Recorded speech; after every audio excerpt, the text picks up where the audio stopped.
जादुई pencil new कहानियां इन हिंदी।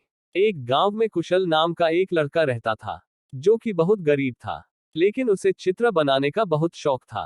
वह लकड़ी की सहायता से मिट्टी पर बहुत ही सुंदर चित्र बनाता था।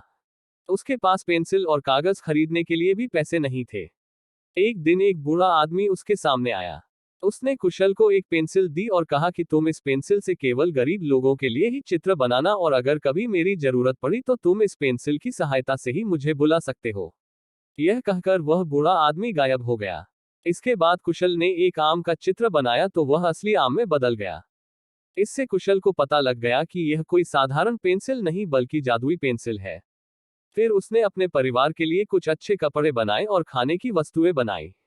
अब वह उस पेंसिल की सहायता से गरीब लोगों की मदद करने लगा और गरीब लोगों को भोजन और कपड़े बनाकर देता था।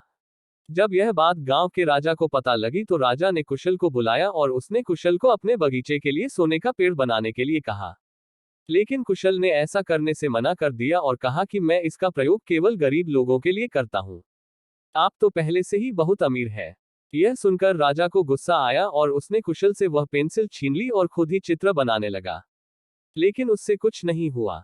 इसके बाद उसने वह पेंसिल वापस कुशल को देकर चित्र बनाने को कहा और बोला कि अगर तुम चित्र नहीं बनाओगे तो तुमको जेल में डाल देंगे। इस पर कुशल को बूढ़े आदमी की याद आई। उसने बूढ़े आदमी का चित्र बनाया, जिससे बूढ़ा आदमी प्रकट हो गया। उसने राजा को समझाया कि यह पेंसिल कुशल को केवल गरीब लोगों की मदद के लिए मिली है। यदि इससे वह किसी अमीर व्यक्ति के लिए चित्र बनाएगा तो वह असल वस्तु में नहीं बदलेगा।